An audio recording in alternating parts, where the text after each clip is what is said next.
Hey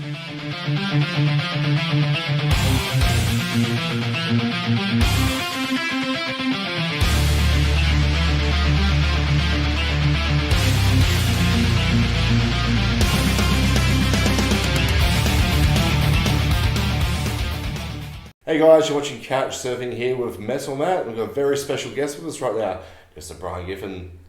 We all know Brian works for Loud Online, Hysteria Mag, the Annex radio show, and basically he's an Aussie music icon. We all know. Okay. Well, thanks for that, Matt. That's right. We could say the same thing about you. You've been around long enough now to be given that title. Yeah. It can be for good and bad reasons. Yeah, exactly. I don't know. I think icon might be stretching it a little bit, but that's fine. Yeah.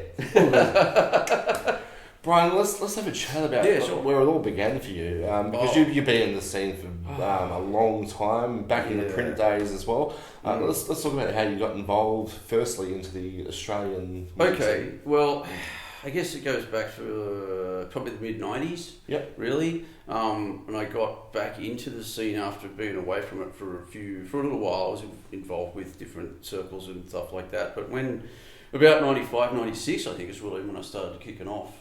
And I was doing a radio show already by then, not having a lot of music to play on there, just sort of grabbing things that I already had.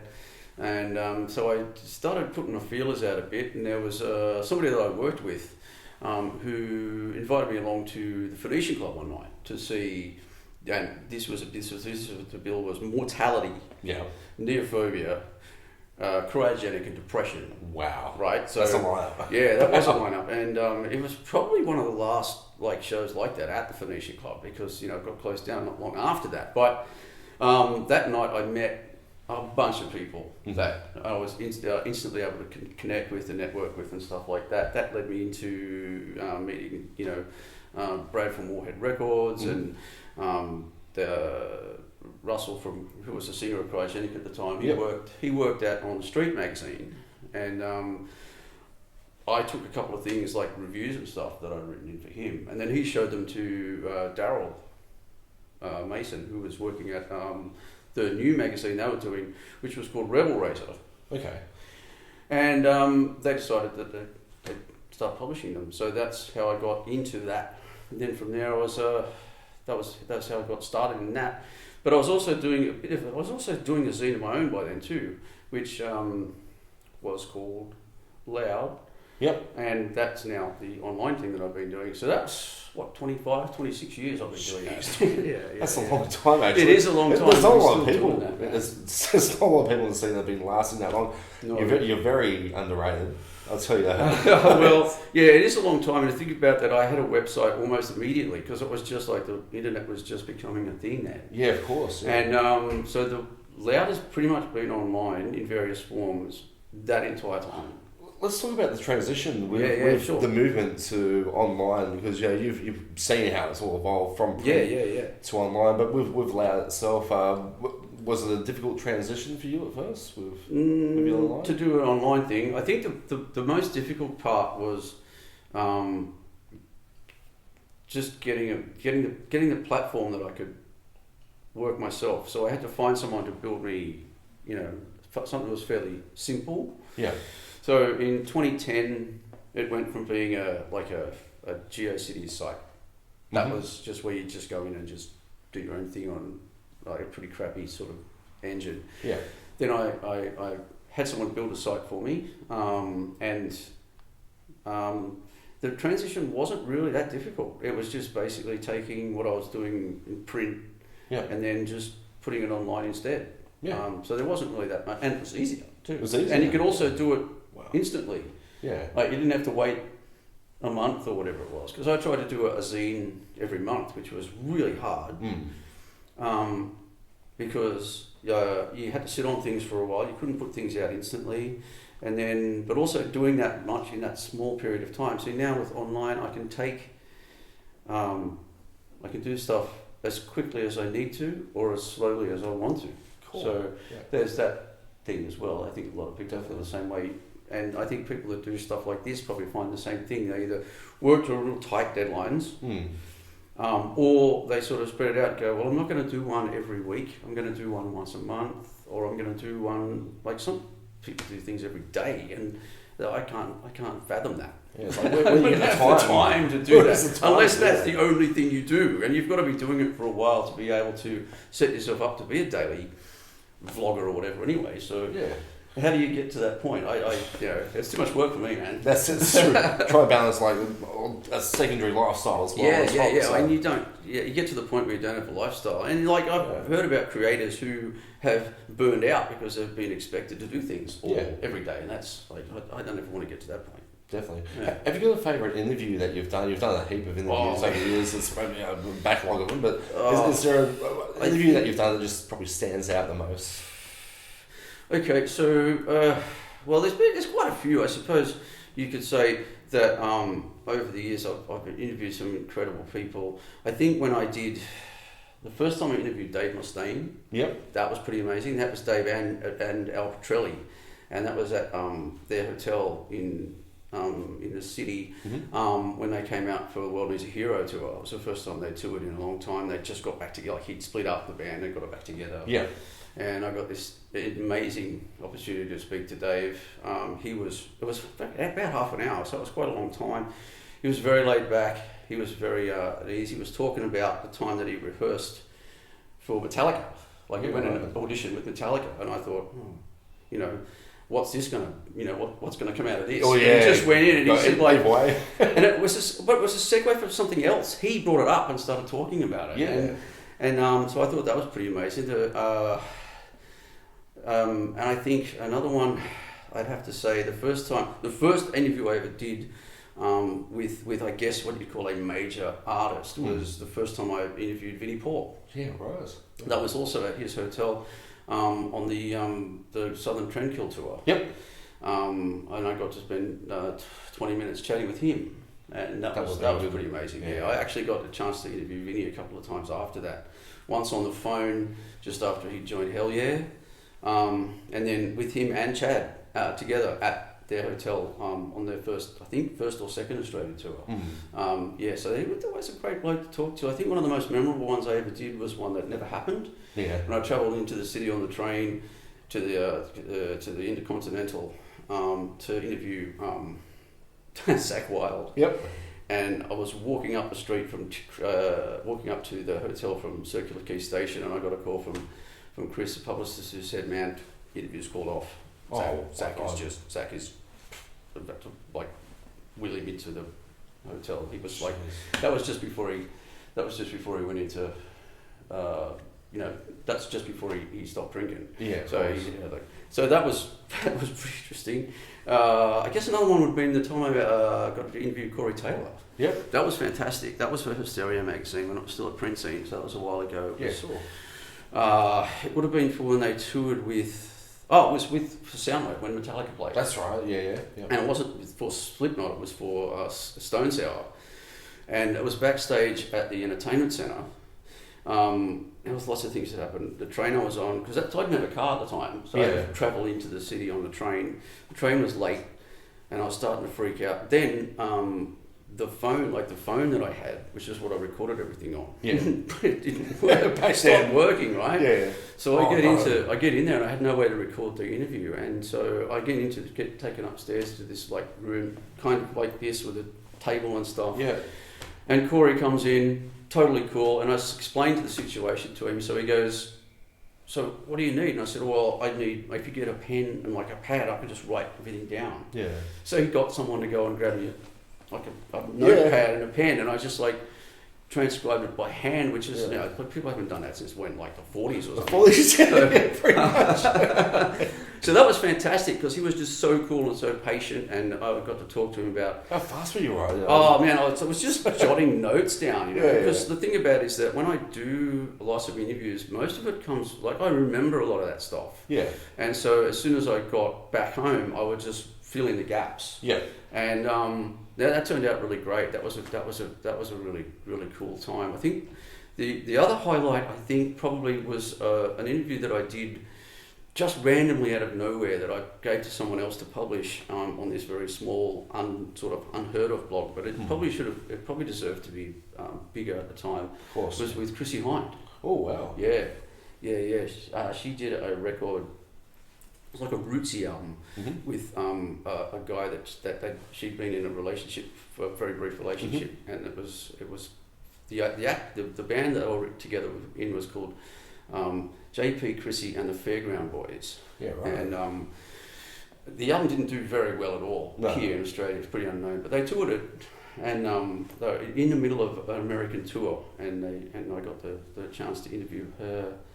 Both of them together actually from their hotel room. So I was talking to them about that. That was amazing. Like, that's a good experience to have. Yeah, it is, and so that's that was a major thing for me to be able to talk to somebody as legendary as that. But I mean, the people that I've spoken to have, I don't think I've ever had a really bad one. Blackie Lawless made me feel a bit uncomfortable. I think it makes anyone feel uncomfortable. Yeah. I didn't really enjoy talking to him, unfortunately. Yeah. But then the second time I interviewed Dave Mustaine, he was a little bit on edge as well. That didn't go very well because I was underprepared. He was backstage at the Horton. Kerry King was sound checking on stage at the time, so we could barely hear each other. He and Slayer just had some weird kind of falling out at the time as well. He was in danger. He'd been threatened of getting dropped by his label. That thing about that thing that there was a rumor going around at the time that Hetfield was going to kick Lars out of the band. Yeah. That tour they did where Cliff died, and that all came back to Dave, and so he wasn't in a good place. Of course. So but it was. I mean, I still got a lot of good stuff out of it, but it certainly wasn't as good as the first time. No. Yeah, definitely not. But yeah, it's been a lot of fun, and it's sort of I love it every time I get to interview somebody. It doesn't matter who it is. That's right. You always get interesting stories out of things, man. So, and it's something that not everybody gets a chance to do. So I really appreciate the fact that people are saying, like, coming to me and suggesting that and giving me these interviews and stuff. That's good. You deserve it though, Brian. So well, yeah. Maybe I deserve it, I don't know. But let's talk about 2022. Oh my God, I can't believe we're almost at the end of 2021. This whole year's just gone crazy. It has been crazy. Well, let's talk about the new year. Have you got some plans and projects along the way? Looking ways to maybe expand your radio show? Or so the radio show is it's always that's a thing that's always expanding. I've been on the radio now since 1994, and I still don't think I'm very good at it. Yeah. So I'm always trying to find ways to improve that, and lately I've had access to interviews that are coming up. So like this year I've done Andreas from Sepultura. Yep. I did Tom from She Had. A couple of weeks ago, last week I ran an interview that I did with Steve from Bellacore. Yep. I did an interview with Tim and Ray from the Hard-Ons. Cool. I've got Richie from Tumbleweed coming up soon. Yep. Jim from Caligula's Horse as well. But I'm also thinking about, and I've been thinking about this for ages, but it's always been a scheduling thing. I've got plans to do a podcast, and then like everyone does podcasts now, right? But why not? They're interesting. People like them, And I've had a thought about this for a long time ago, probably around about the time that Andy Dowling started doing his, and I thought, that sounds like something I could do. But then I've just never done it. Yeah. So I had plans to do that. That'll be. I don't want to say too much about that because I was still like in my head at that point, even though I've been thinking about it for like 5 years. Yeah. So there is that possibility. Really, it's just going to be kind of getting back to a little bit of normality, really, because it's the whole focus of the radio show has always been to highlight the newer stuff as well as having selections of things from the past as well, classics and things like that. So now that bands are out, hopefully getting to tour and stuff like that, we'll be able to get back into do more interviews, because I really want to do that. That's one thing that I've never really done enough of. There's always been there every now and then that I've done them, but I'm a little bit more set up with, I'm not as sophisticated as this, but I've got a bit more gear now that I can record good. things on properly. Fantastic. So as well, Yeah. it sounds a little bit more radio quality than just having a phone going and a little bit tinny sort of. It sounds like I'm playing a tape from the 70s or something. Yeah. Yeah, and so of course, Loud is starting to crank up a little bit more now. For the same reason, probably because there's a little bit more to talk about. I mean, there's a lot of things that that sometimes we miss stuff because I don't have a lot of people that help me out. So I've got to either do it myself or one or two people, and it's a little bit difficult to keep up. So we just have an agenda where we go, oh, that's interesting, we'll do that. Yeah. We'll do this. We're not going to try and be, the leader of, we're not going to try and grab and do everything that comes out because, you need a huge staff for that. Yeah. And one of the things I like about being small and still doing it is the fact that we can concentrate on things and take our time with them and still present something that I've always been sort of a quality before quantity guy. Absolutely. So I'd rather have really well written stuff that's well researched, and rather than just have somebody rush in, do an interview, get it online an hour later. That's right. There was a thing there for a while where websites were competing for content so much that they were sending people to gigs and they were tweeting reviews and putting them up online, and I'm reading them and going, the band came on stage, they were good, the crowd was loud. And I'm like, that's not a review. That's not a review. Right? That's that's not a professional review. That shouldn't be on a professional website. And that was annoying me so much. And it will have annoyed you. Some of you I think, and it's this thing. And I went to one of the things that struck me the most was obviously I'm not the only person that feels that way. Yeah. Right? So I went to the Rock and Roll Writers Festival a few years ago, like in 2017. So that was a while ago now, and I got to have amazing chats with some really great people. I remember having a chat with Adelita for ages after she'd done a presentation there. I think it was hers was with Tim Rogers, so you can imagine how amazing that was. Oh, of course, yeah. And I was talking to her afterwards for a while. But one of the writers who was there was a guy called Michael Dwyer, who at the time was writing for Rolling Stone. Yeah. And then he now does a lot of he's a music journalist. He's amazing. And one of the things that he said that really struck me as one of the best things I've ever heard someone say about music journalism is that the role of the music reviewer is to continue the conversation that the artist began.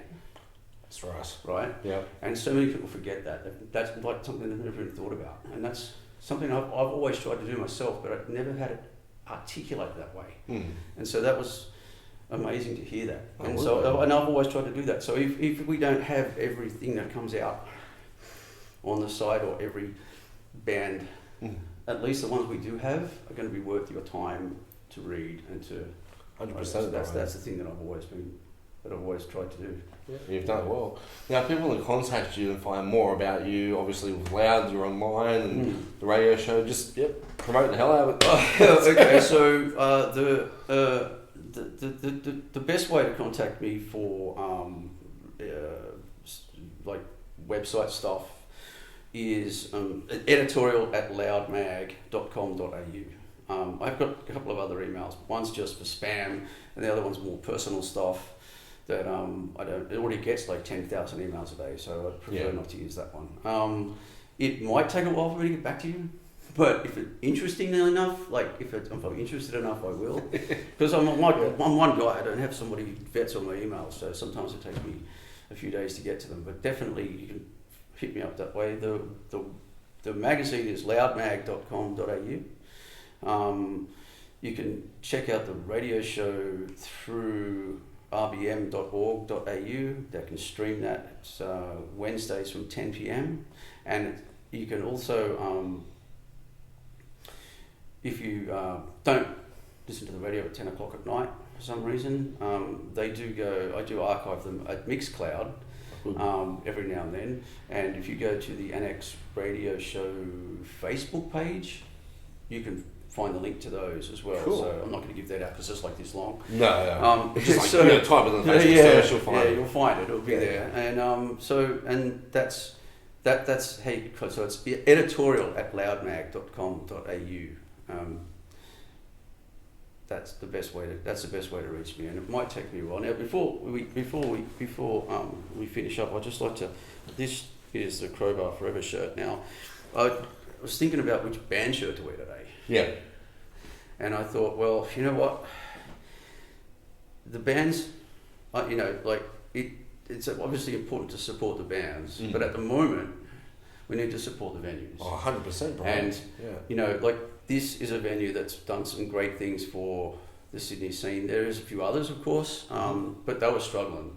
And it just happened that they got the money to keep going just in time for the second lockdown to happen. Yeah. So, and now they're open again and they're bringing things back and they've managed to keep it going. But it's important to support your venues, no matter what, man. Like, it doesn't matter who's playing there. People go, I don't want to go there because they're playing some pop band thing. Well, one day they might not be doing that. That's right. The more venues there are, regardless of what sort of music they're playing, the better it is for the scene as a whole, not just for whatever scene you follow.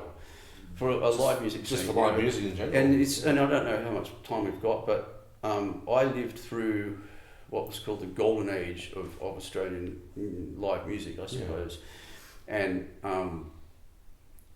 I remember getting the paper on Wednesdays, I think, or maybe Thursdays, and the gig listings for the entertainment section was like 5 pages. Right. There was so many gigs every single day. Jeez. Mondays, Tuesdays, it didn't matter. There were shows on.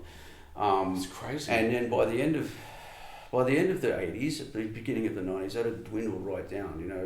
Even through the 90s, there was still a lot of gig listings and stuff, but nothing like back then. There was bands would play in Sydney 5 nights a week, all over the place. They played Bankstown RSL, which was the place I used to go to see bands, and they had like 2,000 people there. Then they'd go across and they'd play Narrabeen Sands and you get 2,000 there the next night. Then they'd play like, I don't know, Paraleagues or something like that. They'd get huge crowds every night they played. Yeah. And it didn't matter if you were in a band that no one's heard of these days.